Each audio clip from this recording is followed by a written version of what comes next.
Dobrodošli u dubinsku analizu budućnosti digitalnog obrazovanja prema najnovijem izveštaju OECD-a.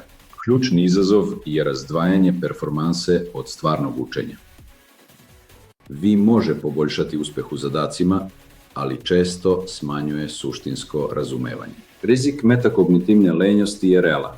Učenici mogu postati skloni preskakanju analize i nekritičkom prihvatanju generisanih odgovora. Princip pedagogije pre tehnologije zahteva da vi postane alat za mišljenje.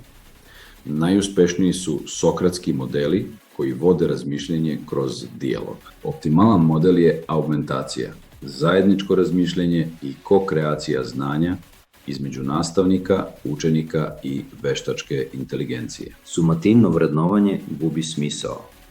Fokus se pomera na formativno vrednovanje procesa, logičkih koraka i sposobnosti samorefleksije. Vi ne ukida obrazovanje, već ga primorava da postane pedagoški autentično. Iz sistema reprodukcije u sistem konstrukcije mišljenja.